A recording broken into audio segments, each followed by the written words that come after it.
শুভেচ্ছা দেশ জনপদ লাইভে, সঙ্গে রয়েছে আমি তানজিয়া জুথি। উপজেলা পরিষদ নির্বাচনে প্রথম ধাপের ভোটকাল চলছে। কেন্দ্রে কেন্দ্রে ব্যালট বাক্সসহ নির্বাচনী সরঞ্জাম পাঠানোর প্রস্তুতি। দর্শক, প্রস্তুতির সবশেষ খবর জানাতে সরাসরি যুক্ত হচ্ছেন আমাদের সহকর্মীরা। প্রথমে আমি সাতক্ষীরায় যেতে যাচ্ছি। সাতক্ষীরায় আছেন আমাদের সহকর্মী শরীফুল্লাহ কায়সার সুমন। সুমন যুক্ত হয়েছে নিশ্চয়ই আমার সাথে। সুমন, নির্বাচনী সরঞ্জাম বিতরণ শুরু হয়েছে কিনা এবং আইন শৃঙ্খলা বাহিনীর প্রস্তুতি কত দূর চলছে, কি তথ্য আছে আপনার কাছে? জ্যোতি, ধন্যবাদ আপনাকে। আমি দাঁড়িয়ে আছি সাতক্ষীরার কালীগঞ্জ উপজেলায়। আপনি জানেন যে প্রথম পর্বের যে নির্বাচন, সেই নির্বাচন আগামীকালই, আর কিছু কয়েক ঘন্টার ব্যাপার। আর কয়েক ঘন্টার পরেই আগামীকালই কিন্তু নির্বাচন অনুষ্ঠিত হবে, শুরু হবে। আর এখনো পর্যন্ত কিন্তু নির্বাচনী সরঞ্জাম কিন্তু এখনো পর্যন্ত সরবরাহটি শুরু হয়নি। কিছুক্ষণের মধ্যেই কিন্তু শুরু হয়ে যাবে নির্বাচন অফিস থেকেই এই নির্বাচনী সরঞ্জামাদি, ভোটের বাক্স সহ অন্যান্য সরঞ্জামাদি কিন্তু সরবরাহ করা হবে। এখনো পর্যন্ত কিন্তু সাতক্ষীরা 7টি উপজেলার মধ্যে যে দুটি উপজেলায় যে নির্বাচন অনুষ্ঠিত হবে, শ্যামনগর এবং কালীগঞ্জ, এই দুটি উপজেলাতে কিন্তু এখনো পর্যন্ত শান্তিপূর্ণ অবস্থা বিরাজ করছে। ছোট ছোট কিছু বিচ্ছিন্ন ঘটনা ছাড়াই কিন্তু একেবারে শান্তিপূর্ণ অবস্থা বিরাজ করছে। অন্যান্য রাজনৈতিক দলের অংশগ্রহণ নেই। আওয়ামী লীগের প্রার্থীরাই মূলত এখানে, কিন্তু আওয়ামী লীগ এবং আওয়ামী লীগের সমর্থিত প্রার্থীরা এখানে প্রতিদ্বন্দ্বিতা করছে এবং তাদের মধ্যেই কিন্তু তর্ক বিতর্ক, বাকযুদ্ধ বা ভোটের যেগুলো হয়ে থাকে সেগুলোই ঘটছে। তাছাড়া সার্বিক পরিবেশ এখনো পর্যন্ত সুষ্ঠু আছে। আর ভোটের সরঞ্জামাদি দেওয়ার কার্যক্রম শুরু হলে এবং অন্যান্য কোনো আপডেট থাকলে আপনার মাধ্যমে আমরা আবারও জানিয়ে দিতে পারবো। জ্যোতি, থাকুন আমাদের সাথে। এবার যাব কুষ্টিয়া আছেন আমাদের আরেক সহকর্মী নাহিদ হাসান তিতাস। আপনার কাছেও একই বিষয়ে জানতে চাইবো, নির্বাচনী সরঞ্জাম বিতরণের খবর কি আছে এবং কি অবস্থা দেখছেন, জানাবেন। ধন্যবাদ জ্যোতি। আসলে আপনি জানেন যে 6ষ্ঠ উপজেলার নির্বাচনের প্রথম ধাপ নির্বাচন অনুষ্ঠিত হবে আগামীকাল, অর্থাৎ আগামীকাল সকাল 8টা থেকে নির্বাচন অনুষ্ঠিত হবে। এখন কিন্তু শেষ পর্যায়ে যে নির্বাচনের প্রস্তুতি, সেই প্রস্তুতি কিন্তু সম্পন্ন করছেন নির্বাচনী যারা কর্মকর্তা রয়েছেন, নির্বাচন সংশ্লিষ্ট তারা। কুষ্টিয়ায় 12টা অর্থাৎ আর 1 ঘন্টা পরে কিন্তু নির্বাচনী যে সরঞ্জাম সেগুলো কেন্দ্রে কেন্দ্রে পাঠানো হবে। ইতিমধ্যে সব ধরনের কিন্তু প্রস্তুতি গ্রহণ করা হয়েছে। আমরা একটু দেখাতে চাই যে নির্বাচনী যে সরঞ্জাম কেন্দ্রে কেন্দ্রে পাঠানো, সেই কিন্তু আনসার সদস্যরা এখানে এসেছেন এবং যা গাড়ি রয়েছে, এই কিছুক্ষণ পরেই কিন্তু নির্বাচনী যে সরঞ্জামগুলো সেগুলো কেন্দ্রে কেন্দ্রে পাঠানো হবে। তবে ব্যালট বাক্স পৌঁছাবে সকালে। এছাড়া আপনাকে একটু জানিয়ে রাখতে যে কুষ্টিয়ায় প্রথম ধাপে উপজেলা নির্বাচন, 2টি উপজেলায় নির্বাচন অনুষ্ঠিত হচ্ছে। একটি হচ্ছে কুষ্টিয়া সদর উপজেলা এবং আরেকটি হচ্ছে খোকসা উপজেলা। কুষ্টিয়া সদর উপজেলায় মোট 145টি কেন্দ্র রয়েছে এবং এখানে প্রায় 4,20,000-এর মতো ভোটার রয়েছে। এছাড়া খোকসা যে উপজেলায়, সেখানে কিন্তু মোট 50টি কেন্দ্র রয়েছে এবং 1,16,000-এর মতো ভোটার রয়েছে। আমরা এতটুকু বলতে পারি যে এখন হয়তো আর কিছুক্ষণ 1 ঘন্টা পরেই কিন্তু এই নির্বাচনী যে সরঞ্জাম সেগুলো কিন্তু কুষ্টিয়ায় বিতরণ শুরু হবে এবং কেন্দ্রে কেন্দ্রে পাঠানো হবে। তবে ব্যালট বাক্স যাবে হচ্ছে ভোরে, অর্থাৎ সকালবেলায়। আমরা বলতে পারি এখন পর্যন্ত আইন শৃঙ্খলা বাহিনীর যে প্রস্তুতি সেটা কিন্তু সম্পূর্ণ করেছে, অর্থাৎ 3 স্তর বিশিষ্ট আইন শৃঙ্খলা বাহিনী রয়েছেন, পুলিশ রয়েছেন, র্যাব রয়েছেন, বিজিবি রয়েছেন, অবশ্যই এর সাথে আনসার সদস্যরাও রয়েছেন। কোনো ধরনের জন্য কোনো বিশৃঙ্খলা ঘটনা না ঘটে তার জন্য কিন্তু সব ধরনের প্রস্তুতি নিয়েছে প্রশাসনের পক্ষ থেকে। কুষ্টিয়ায় সদর উপজেলায় মোট চেয়ারম্যান পদপ্রার্থী 2 জন প্রতিদ্বন্দ্বিতা করছেন। একজন হচ্ছে বাংলাদেশ আওয়ামী লীগের যুগ্ম সাধারণ সম্পাদক মাহবুল আলম, হানিফের স্বাস্থ্য ভাই আতাউর রহমান আতা, তিনি আনারস প্রতীক নিয়ে নির্বাচন করছেন। এছাড়াও তার প্রতিদ্বন্দ্বী হিসেবে আবু মাসুম অর্থাৎ আল মামুন, তিনি মোটরসাইকেল প্রতীক নিয়ে নির্বাচন করছেন। এছাড়া 2 জন চেয়ারম্যান, ভাইস চেয়ারম্যান এবং 2 জন মহিলা ভাইস চেয়ারম্যান রয়েছে। এছাড়া খোকসা উপজেলায় মোট 6 জন চেয়ারম্যান প্রার্থী প্রতিদ্বন্দ্বিতা করছেন। তবে এর মধ্যে কিন্তু 3 জন হাড্ডাহাড্ডি লড়াইয়ের আভাস মিলেছে, কারণ 3 জনই হচ্ছে আওয়ামী লীগের হেভিওয়েট প্রার্থী, অর্থাৎ একজন উপজেলা আওয়ামী লীগের সভাপতি বর্তমান চেয়ারম্যান বাবুল আক্তার, একজন জেলা আওয়ামী লীগের সভাপতির ভাই রহিমউদ্দিন খান রয়েছে। এছাড়া উপজেলা আওয়ামী লীগের যুগ্ম সাধারণ সম্পাদক মোর্শেদ আল শান্ত রয়েছেন। অর্থাৎ এই 3 প্রার্থীর কিন্তু প্রতিদ্বন্দ্বিতায় জমে উঠেছে খোকসা উপজেলা নির্বাচন। অর্থাৎ এখানে প্রথম দিন থেকে আমরা প্রচার প্রসারণ দেখেছি, উত্তপ্ত বিরাজ করছে। তবে আরেকটি ঘটনা আপনাকে জানিয়ে রাখতে চাই, সদর উপজেলায় নির্বাচনে তেমন কোনো উত্তাপ না থাকলেও কিন্তু গতকাল যে স্বতন্ত্র যে প্রার্থী রয়েছেন আল মামুন, তার উপরে কিন্তু সন্ত্রাসী হামলার ঘটনা ঘটেছে। এটা নিয়ে এখন সদর উপজেলা নির্বাচনে উত্তপ্ততা বিরাজ করছে। এদিকে আমি সর্বশেষ এতটুকু বলতে পারি যে নির্বাচন আগামীকাল এই নির্বাচনকে সামনে রেখে কিন্তু সব ধরনের প্রস্তুতি সম্পূর্ণ করেছে নির্বাচন সংশ্লিষ্ট যারা কর্মকর্তা রয়েছে, তারা প্রশাসনের পক্ষ থেকে সব ধরনের নিরাপত্তার ব্যবস্থা নেওয়া হয়েছে। 3 স্তর বিশিষ্ট নিরাপত্তার ব্যবস্থা নেওয়া হয়েছে যেন কেন্দ্রে কোনো ধরনের কোনো বিশৃঙ্খলা না ঘটে, সে ধরনের কিন্তু সব ধরনের প্রস্তুতি নেওয়া হয়েছে। আর কিছুক্ষণ পরে অর্থাৎ 12টা থেকেই কুষ্টিয়ার কেন্দ্রগুলোতে কিন্তু যে নির্বাচনী যে সরঞ্জাম সেগুলো পাঠানো শুরু হবে এবং ব্যালট বাক্স যাবে সকালে। এই ছিল কুষ্টিয়া থেকে নির্বাচনী সরঞ্জাম নিয়ে আমার কাছে সর্বশেষ খবর। জ্যোতি, তিতাস থাকুন আপনি আমাদের সাথে। এবার যাব নোয়াখালী নির্বাচনী সরঞ্জাম বিতরণের খবরাখবর জানতে। সেখানে আছেন আমাদের আরেক সহকর্মী মাওলা সুজন। সুজন, ব্যালট বাক্স সহ সরঞ্জাম বিতরণ শুরু হয়েছে কিনা, কি তথ্য আছে আপনার কাছে? জ্যোতি, আপনি যেমনটি বলছিলেন, আগামীকাল অনুষ্ঠিত হতে যাচ্ছে প্রথম ধাপের উপজেলা পরিষদ নির্বাচন।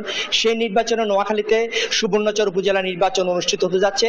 একই সাথে হাতিয়া উপজেলা নির্বাচন হওয়ার কথা ছিল, কিন্তু সেখানে কোনো প্রতিদ্বন্দ্বী প্রার্থী না থাকায় চেয়ারম্যান এবং 2 জন ভাইস চেয়ারম্যান মোট 3 জনের বিনা প্রতিদ্বন্দ্বিতা নির্বাচিত হয়। সেখানে ভোট গ্রহণ অনুষ্ঠিত হবে না।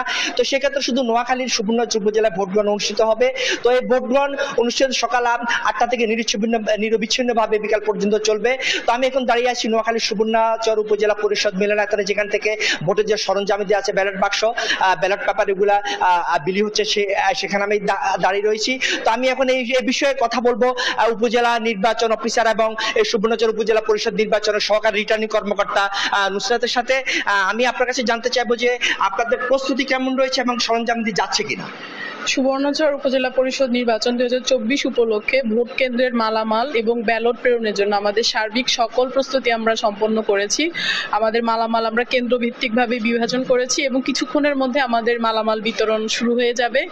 আর মাননীয় নির্বাচন কমিশনারের সিদ্ধান্ত মোতাবেক সকালবেলা আমরা ব্যালটটা পৌঁছাবো, যে নির্বাচনের দিন সকালবেলায় ব্যালট কেন্দ্রে পৌঁছাবে। আইন শৃঙ্খলা বাহিনীকেও প্রয়োজনীয় সকল নির্দেশনা দেওয়া হয়েছে যেন সুষ্ঠুভাবে আমরা নির্বাচন সম্পন্ন করতে পারি। পুলিশ প্রশাসন আমরা সবাই সচেতন আছি এবং ইনশাআল্লাহ আমরা আশা করি একটা সুন্দর সুষ্ঠু নির্বাচন সুবর্ণচর উপজেলায় আমরা উপহার দিতে পারবো। ধন্যবাদ আপনাকে। যেমনটি বলছিলেন সহকারী রিটার্নিং কর্মকর্তা এবং উপজেলা নির্বাহী অফিসার নুসরাত, তিনি বলছিলেন যে নির্বাচন কমিশনের সিদ্ধান্ত অনুযায়ী আগামীকাল সকালেই ব্যালট পেপার কেন্দ্র যাবে এবং যে নির্বাচন অবাধ, সুষ্ঠু, নিরপেক্ষ করার জন্য যে নির্বাচন কমিশন প্রতিশ্রুতিবদ্ধ, তিনি সেই অঙ্গীকার ব্যক্ত করেছেন। একই সাথে তিনি আশা প্রকাশ করেছেন সুবর্ণচর উপজেলাবাসী আগামীকাল সকালে একটি সুন্দর, অবাধ এবং সুষ্ঠু নিরপেক্ষ নির্বাচন পাবে। আপনাকে আরেকটি তথ্য জানিয়ে রাখতে চাই, এই উপজেলায় চেয়ারম্যান পদে 2 জন প্রার্থী প্রতিদ্বন্দ্বিতা করছেন। তারা হচ্ছেন জেলা আওয়ামী লীগের সভাপতি, প্রবীণ রাজনীতিবিদ এবং সুবর্ণচর উপজেলার পরপর 3বার চেয়ারম্যান জনাব অধ্যক্ষ খায়রুল আলম সেলিম। তার সাথে প্রতিদ্বন্দ্বী রয়েছেন নবীন এবং প্রবীণ প্রার্থী নোয়াখালী 4 আসনের সংসদ সদস্য একরামুল করিম চৌধুরী, ছেলে আতাশ শেখ শাহাব চৌধুরী। একই সাথে পুরুষ ভাইস চেয়ারম্যান পদে 4 জন এবং মহিলা ভাইস চেয়ারম্যান পদে 4 জন, মোট 8 জন প্রতিদ্বন্দ্বিতা করছেন। তো সুবর্ণচর উপজেলাবাসী তাকিয়ে রয়েছে আগামীকালকের দিকে, কে শেষ হাসি আসবেন, নবীন ব্যক্তি নাকি প্রবীণ ব্যক্তি, নবীনে আস্থা রাখবেন নাকি পুরো প্রবীণে আস্থা ফিরে যাবে আবার সুবর্ণচর উপজেলাবাসীর। যদি এ হচ্ছে নোয়াখালী থেকে আমার কাছে সর্বশেষ। নোয়াখালী থেকে মাওলা সুজন, কুষ্টিয়া থেকে নাহিদ হাসান তিতাস এবং সাতক্ষীরা থেকে শরীফুল্লাহ কায়সার সুমন যুক্ত হয়েছিলেন নির্বাচনের সরঞ্জাম বিতরণের খবর নিয়ে। বৈরী আবহাওয়ায় হাসপাতালে বেড়েছে রোগী, চিকিৎসা দিতে হিমশিম খাচ্ছেন ডাক্তার ও নার্সরা। দর্শক, এই বিষয়ে বিস্তারিত জানাতে পঞ্চগড় থেকে সরাসরি যুক্ত হচ্ছেন সহকর্মী রাশেদুজ্জামান বাবু। বাবু, এত গরমের মধ্যে আসলে হাসপাতালের রোগীর চাপ কেমন দেখছেন, জানাবেন? ধন্যবাদ জ্যোতি। আসলে আমি এই মুহূর্তে আছি পঞ্চগড়ের যেটি সবচেয়ে বড় হাসপাতাল, অর্থাৎ 100 শয্যার যে হাসপাতাল পঞ্চগড় আধুনিক সদর হাসপাতাল, সেখানে কিন্তু আমি অবস্থান করছি। আপনি যেমনটি বলছিলেন যে আসলে বৈরী আবহাওয়ার কারণে যে রোগীর চাপ বেড়েছে, সত্যিই আসলে অন্যান্য হাসপাতালের মতোই কিন্তু আসলে পঞ্চগড়ে কিন্তু আসলে রোগীর চাপ বেড়েছে। আমি সকালে খবর নিয়েছি, যেখানে আসলে শিশু ওয়ার্ডে খবর নিয়েছি, বিশেষ করে এইখানে বৈরী আবহাওয়ার কারণে, অর্থাৎ দাবদাহের কারণে কিন্তু আমরা দেখেছি যে এখানে বিভিন্ন রোগী কিন্তু ভর্তি হচ্ছে। জ্বর, সর্দি, ডায়রিয়া, নিউমোনিয়া, এসব রোগীর সংখ্যা কিন্তু আসলে আমরা দেখেছি যে দিন দিন বৃদ্ধি পাচ্ছে। সকালে আমি শিশু ওয়ার্ডে খবর নিয়েছি, এখানে 14 শয্যার যে শিশু ওয়ার্ড রয়েছে, সেখানে আসলে ধারণ ক্ষমতার বাইরে রয়েছে কিন্তু এখানে শিশু রুগীরা আমরা খবর নিয়েছি প্রায় 52 জন শিশু কিন্তু এখানে ভর্তি রয়েছে। অনেকে দেখেছি যে আসলে বারান্দায় এবং খোলা জায়গায় চিকিৎসা সেবা নিচ্ছেন। এমনি করে কিন্তু আসলে প্রত্যেকটি ওয়ার্ড, পুরুষ ওয়ার্ড বলেন এবং নারী ওয়ার্ড বলেন, সব ওয়ার্ডেই কিন্তু আসলে দেখা যাচ্ছে যে রুগীর সংখ্যা বেশি, অর্থাৎ ডাক্তার এবং নার্সরা প্রতিদিন কিন্তু আসলে চাহিদার এত বেশি রুগী ভর্তি হচ্ছে, যেই কারণে কিন্তু ডাক্তার এবং নার্সরা কিন্তু প্রতিদিনে হিমশিম খাচ্ছে। আমরা কথা বলবো এখানে একজন রুগীর অভিভাবকের সাথে। আপনি কি রুগী নিয়ে আসছেন এবং বাচ্চা কি অবস্থা, চিকিৎসা কেমন পাচ্ছেন, পাশাপাশি হচ্ছে আপনি শয্যা পেয়েছেন কিনা? গতকালকে নিয়ে আছি, ভর্তি করছি। আমরা এখন বারান্দা রাখিছি, বারান্দা তো খোলা, কিন্তু পাতা হয় না, একটু কমেনি। ডাক্তার কালকে স্যালাইন লাগাইছে, আজকে এখন স্যালাইন লাগায়নি। ওষুধ কি কিনতে হচ্ছে বাইরে থেকে? ওষুধ কিছু কিনতে হয় ভাই। আমরা শুনছিলাম একজন রোগীর অভিভাবকের কাছে। আমরা কথা বলবো এইখানকার medicine junior consultant doctor Mahbubur রহমানের সাথে। ধন্যবাদ। আপনারা সবাই জানেন যে আধুনিক সদর হাসপাতাল পঞ্চগড় সর্ববৃহৎ প্রতিষ্ঠান পঞ্চগড়ের। তো আমরা ইদানিং লক্ষ্য করছি প্রচণ্ড গ্রীষ্মের দাবদাহের কারণে এবং গরমের কারণে প্রচুর পরিমাণে রোগী বেড়ে গেছে। আমাদের এখানে শয্যা সংখ্যা 100, যার বিপরীতে প্রায় 200 বা ততোধিক, প্রায় কিছু ক্ষেত্রে 250 পর্যন্ত রোগী আমাদের এখানে সেবা দিতে হচ্ছে। এই যে শয্যা সংখ্যার বাইরে যে এক্সট্রা রোগীগুলোকে আমরা বারান্দা রেখে সেবা প্রদান করতেছি। এদের মধ্যে বেশিরভাগ রোগী এখন যা পাচ্ছি ডায়রিয়া এবং ঠান্ডা গরম আবহাওয়ার তারতম্যজনিত যেসব সমস্যা, যেমন নিউমোনিয়া, শিশুদের ক্ষেত্রে ব্রঙ্কিওলাইটিস ও সিওপিডি, অ্যাজমা, ফুসফুসের প্রদাহজনিত সমস্যা নিয়ে। তো আমার সবার প্রতি আবেদন যে আমাদের এই যে ক্রমবর্ধমান তাপমাত্রা যে বৃদ্ধি পাচ্ছে, যা 2-1 দিনে কিছুটা শীতল হলেও পূর্ণাঙ্গ হয়নি, কাজে যারা ভার্নারেবল গ্রুপ, রিক্সাওয়ালা বা যারা রোদে কাজ করেন, তারা দীর্ঘক্ষণ একটানা কাজ করবেন না, কাজের ফাঁকে ফাঁকে বিশ্রাম নেবেন, প্রচুর পরিমাণে তরল জাতীয় খাবার গ্রহণ করবেন। যে কোনো সমস্যা দেখা দিলে অবশ্যই চিকিৎসকের শরণাপন্ন হবেন। যদি আমরা শুনছিলাম ডাক্তার মাহবুবুর রহমানের কাছে, তিনি যেমনটি বলছিলেন আসলে পঞ্চগড়ে কিন্তু 100 শয্যার হাসপাতাল হলো, এখানে প্রায় 10 লক্ষ মানুষের কিন্তু এখানে চিকিৎসা নেন প্রতিদিন। আমরা দেখেছি যে বহির্বিভাগ এবং অন্তবিভাগে প্রায় শয্যার প্রায় কয়েক গুণ রুগী কিন্তু ভর্তি রয়েছে। পাশাপাশি কিন্তু আমরা বহির্বিভাগের যদি কথা বলি, প্রতিদিন প্রায় 600 থেকে 650 রুগী কিন্তু আসলে চিকিৎসা সেবা নিচ্ছেন। আসলে এই হাসপাতালটি যদিও রুগীর চাপ বেশি থাকে, কিন্তু আসলে এখানে নতুন ভবন 250 শয্যার যে সরকারের ঘোষণা মতো 250 শয্যা, সেই 250 শয্যার যে কার্যক্রম সেটি কিন্তু এখনো শুরু হয়নি, যেই কারণে কিন্তু এই ভোগান্তি। এখানকার যারা কর্তৃপক্ষ রয়েছে, ডাক্তার রাজিউল করিম তত্ত্বাবধায়ক, তার সাথে আমি কথা বলেছি। তিনি আমাকে যেমনটি জানিয়েছেন যে আসলে এই যে সমস্যাগুলো দেখা যাচ্ছে, রুগীদের বারান্দায় চিকিৎসা সেবা নিতে হচ্ছে, যত্রতত্র আসলে বিছানা চিকিৎসা নিতে হচ্ছে, এই সমস্যার সমাধান হবে যদি 250 শয্যার যে ভবন সেটি যদি উদ্বোধন করা হয়, তাহলে কিন্তু এই সমস্যার সমাধান হবে। এর পাশাপাশি কিন্তু আমরা দেখেছি যে কয়েকদিন ধরে, অর্থাৎ সপ্তাহ জুড়ে কিন্তু প্রচণ্ড দাবদাহ, যেই দাবদাহের কারণে কিন্তু আসলে প্রতিদিন কিন্তু আসলে নতুন রোগী কিন্তু এখানে ভর্তি হচ্ছে।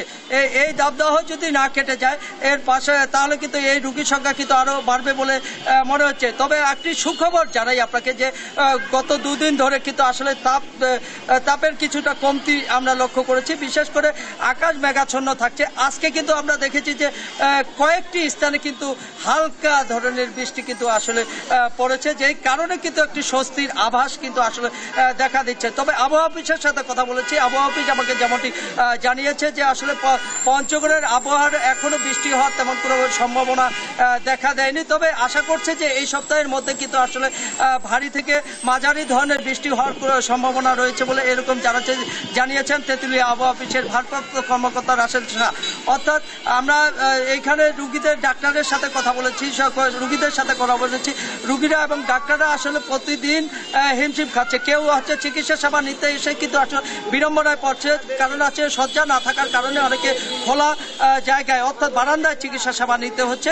যেই আবার ডাক্তাররা বলছে যে আসলে প্রতিদিন এত পরিমাণ রুগীর চাপ, যেই চাপের কারণে কিন্তু আসলে তাদের বেসামাল হয়ে বন্যায় পড়ছে, অর্থাৎ তারা সঠিক যে চিকিৎসা সেবা সেটি দিতে পারছে না, অর্থাৎ যেটি একটি রুগীকে দেখার 5 মিনিটের জন্য দেখা দরকার ছিল সেটি এখন কিন্তু 2 থেকে 3 মিনিট দেখতে হচ্ছে, যেই কারণে কিন্তু তারাও কিন্তু আসলে ইচ্ছা থাকা সত্ত্বেও কিন্তু আসলে চিকিৎসা সেবা দিতে পারছেন না। যদি এই ছিল পঞ্চগড় থেকে আমার কাছে সর্বশেষ সংবাদ। আমাদের সহকর্মী রাশেদুজ্জামান বাবু পঞ্চগড় থেকে যুক্ত হয়েছিলেন। হাওড়ে চলছে বোরো সংগ্রহ, দিনে ধান কাটা আর রাতে মাড়াইয়ে ব্যস্ত কৃষাণীরা। ধান কাটা মাড়াইয়ের খবর জানাতে এই মুহূর্তে দর্শক হবিগঞ্জ থেকে সরাসরি যুক্ত হবেন আমার সাথে আমাদের সহকর্মী আমির হামজা। হামজা, হাওড়ে কত শতাংশ এখন পর্যন্ত আসলে ধান কাটা হয়েছে, শেষ হতে কতদিন সময় লাগতে পারে, এবং আরো সাথে যুক্ত করতে চাচ্ছি আসলে কোনো সমস্যা দেখছেন কিনা, সব মিলে আমাদের দর্শককে জানাবেন। জ্যোতি, আসলে হবিগঞ্জে এখন পর্যন্ত প্রায় 80 থেকে 80-র বেশি শতাংশ ধান কিন্তু ইতিমধ্যে কাটা শেষ হয়ে গেছে, আর 20 শতাংশ ধান রয়েছে। হবিগঞ্জে মূলত 2,37,300 হেক্টর জমিতে চাষাবাদ হয়েছিল।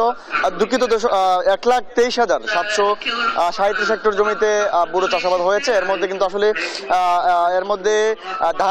চাল উৎপাদনের লক্ষ্যমাত্রা ধরা হয়েছিল 5,20,650 মেট্রিক টন চাল উৎপাদনের লক্ষ্যমাত্রা ধরা হয়েছিল। আজকে মূলত কিছুক্ষণ আগে খাদ্যমন্ত্রী ধান সংগ্রহের সরকারিভাবে যে ধান সংগ্রহ সেটি উদ্বোধন করেছেন, এবং হবিগঞ্জের জেলা প্রশাসক, হবিগঞ্জের যে খাদ্য কর্মকর্তা, কৃষি কর্মকর্তা এবং পুলিশ সুপারের প্রতিনিধিরা তারা এসে এই আসলে ধান সংগ্রহ উদ্বোধন করেছেন। এবং এখানে কিন্তু আমরা দেখেছি আসলে জুমের মাধ্যমে কিন্তু তারা মন্ত্রী মহোদয়ের সাথে কথা বলেছেন, এবং তারা আসলে মন্ত্রী মহোদয় তাদেরকে বিভিন্ন নির্দেশনা দিয়েছেন ধান সংগ্রহ অভিযান বিষয়ে, এবং যাতে কৃষকরা যাতে কোনো ধরনের হয়রানির শিকার না হন সেই নির্দেশনা কিন্তু মন্ত্রী মহোদয় এবং মন্ত্রী সচিব তাদেরকে, জেলা প্রশাসনকে এই নির্দেশনা দিয়েছেন। তবে আমি জানাতে চাই, আজ মূলত হবিগঞ্জে 14,760 মেট্রিক টন ধান কিনবে সরকার। প্রতি মন 1280 টাকা মন করে কিন্তু এই বছর ধানের দাম নির্ধারণ করেছে সরকার কৃষক পর্যায়ে। এবং আরেকটি বিষয় জানাতে চাই, কৃষকরা যে বিষয়টি বলছেন যে আসলে এটি আসলে 5,20,650 মেট্রিক টন চালের মধ্যে মাত্র 14,700 মেট্রিক টন ধান সরকার কিনবে। এর মধ্যে কিন্তু আসলে বড় অংশই কিন্তু আসলে সরকার ধান কিনছে না, বাকিরা কিন্তু ফরিয়ারা কিন্তু এবং বিভিন্ন মিলাররা কিনছে। এবং এই মিলারদের কেনার কারণে কিন্তু আসলে সাধারণ কৃষকরা মিলারদের কাছে বা ফরিয়াদের কাছে 780, 790, আবার শুকনো ধান 900 টাকা মন বিক্রি করতে হচ্ছে। আবার সরকার কিন্তু সেই ধানই কিনছে আসলে 1280 টাকা মন। এই যে আসলে সরকার এবং ফরিয়া বা যে মিলাররা যে ধান কিনছে তাদের কাছ থেকে সেটা কিন্তু বড় ধরনের একটা তফাৎ থেকে যায়। তারা বলছেন যে আসলে সরকারের পক্ষ থেকে ফরিয়া যদি ফরিয়া অথবা যে মিলারদের যদি আসলে এই ধান এবং ধানের দাম নির্ধারণে তারা সরকার হস্তক্ষেপ নেন, তাহলে কিন্তু আসলে তারা বড় ধরনের একটি আসলে ক্ষতি থেকে বাঁচবেন। আসলে আমি কথা বলেছিলাম কৃষি বিভাগ এবং যে আসলে জেলা প্রশাসকের সাথে, তারা যে বিষয়টি বলছেন যে সরকারের পক্ষ থেকে এই বিষয়টি, যারা কৃষকদের দাবি, সেই দাবিটি সরকারের কাছে পৌঁছাবেন জেলা প্রশাসন, এবং আগামীতে যাতে এই কৃষক এবং সরকার যে দাম নির্ধারণ করে দেয়, খুচরা যে অর্থাৎ ফরিয়াদের যারা কিনেন সাধারণ কৃষকের কাছ থেকে, সেই বিষয়টি যাতে তারা আসলে সমন্বয় করে, সরকারের সাথে সমন্বয় করে এই দামটি নির্ধারণ করেন, সেই বিষয়টি একটু কিন্তু আসলে তারা দেখবেন। আমি একটু কথা বলতে চাই, এখানে খাদ্য কর্মকর্তা রয়েছেন জেলার, আমি তার সাথে একটু কথা বলতে চাই। আসলে এই যে 14,760 মেট্রিক টন আপনারা ধান কিনবেন, আসলে সাধারণ কৃষকরা কতটুকু উপকৃত হবেন এর মাধ্যমে? হ্যাঁ, এর মাধ্যমে সাধারণ কৃষক অবশ্যই উপকৃত হবে, কারণ অতীতে এখানে বরাদ্দ তেমন ছিল না, বরাদ্দ পরিমাণ কম ছিল। এখন এবার প্রায় আপনার ডবল বরাদ্দ আসছে, যেটা ওই যে বানিয়াচং এবং আজমেরিগঞ্জ এবং লাখায়, এতে কৃষকরা উপকৃত হবে, হাওড়া এলাকার, বিশেষ করে হাওড়া এলাকার কৃষকরা।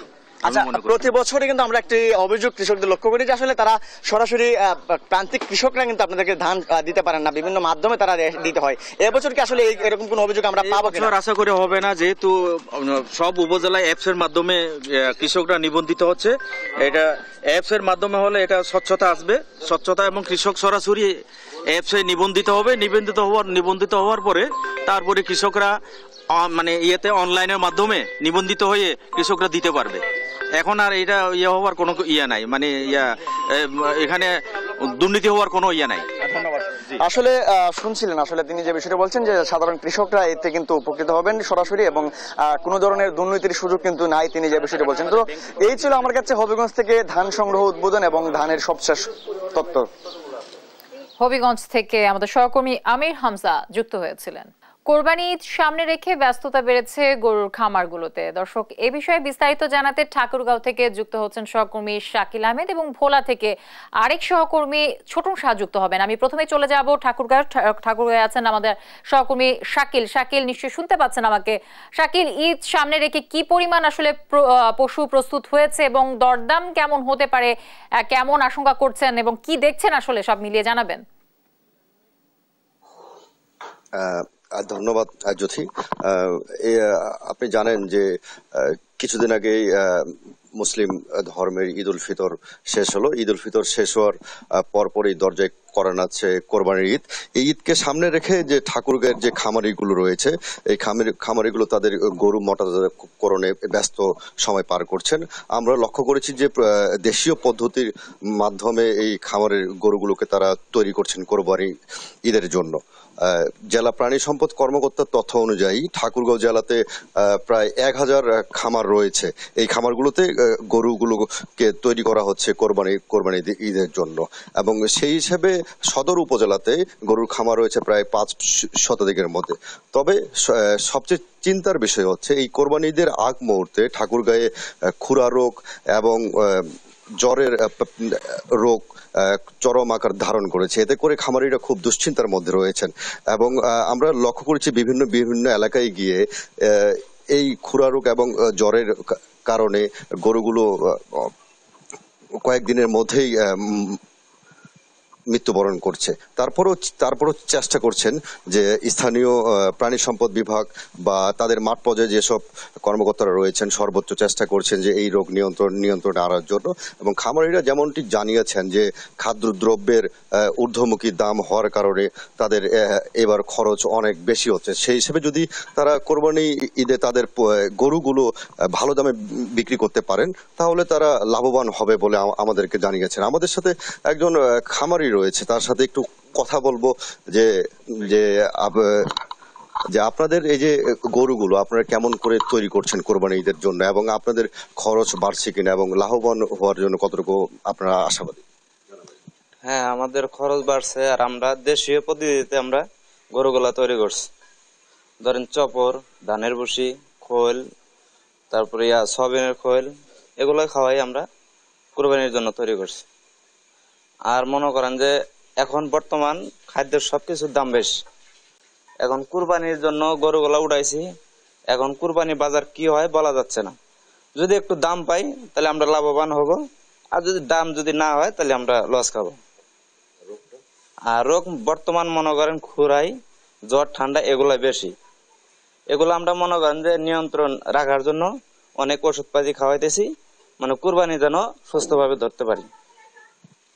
তিনি যেমনটি জানাচ্ছিলেন যে তারা সর্বোচ্চ চেষ্টা করছেন যে গরুগুলো ভালোভাবে সুস্থ রাখার জন্য কোরবানি ঈদে বিক্রি করবেন এবং যদি দাম পাওয়া যায় তাহলে তারা একটু লাভবান হবেন। আমাদের সাথে রয়েছেন স্থানীয় একজন পশু চিকিৎসক, তার সাথে কথা বলবো। এই যে গ্রাম অঞ্চলে ইদানিং লক্ষ্য করা যাচ্ছে যে খুরা রোগ, জ্বর, এটি আমরা শুনলাম যে নতুন ভ্যারিয়েন্ট, তো এটাকে আপনারা নিয়ন্ত্রণে রাখার জন্য কিভাবে কাজ করছেন একটু জানাবেন? জি, ধন্যবাদ। মোটামুটি ইদানিং খুরা পর্যাপ্ত পরিমাণ বেড়ে গেছে এবং তৎসঙ্গে এফিমিরাল ফিভার নামে একটা জ্বর আছে, এটাও ব্যাপক পরিমাণ বেড়ে গেছে। আমরা আমাদের ঊর্ধ্বতন প্রাণী সম্পদ যারা কর্মকর্তা আছে তাদের পরামর্শক্রমে আমরা চালিয়ে যাচ্ছি যাতে এটা নির্মূল হয় এবং নিয়ন্ত্রণে থাকে, যাতে কোনো কর্মে এটার প্রাদুর্ভাবটা আর না বেড়ে যায়। আমরা আমাদের চেষ্টা চালিয়ে যাচ্ছি। তিনি যেমনটি আমাদের জানাচ্ছিলেন যে তারাও চেষ্টা করে যাচ্ছেন। আমরা আরো বেশ কিছু খামারিদের সাথে কথা বলেছি যে তারাও তাদের গরুগুলো হৃষ্টপুষ্ট করে তৈরি করছেন পুরোপুরি দেশীয় পদ্ধতির মাধ্যমে। এ ছিল ঠাকুরগাঁয়ের খামার থেকে সর্বশেষ তথ্য। আমরা এখন ভোলার আমাদের সহকর্মী ছোটন শাহের কাছে যাব।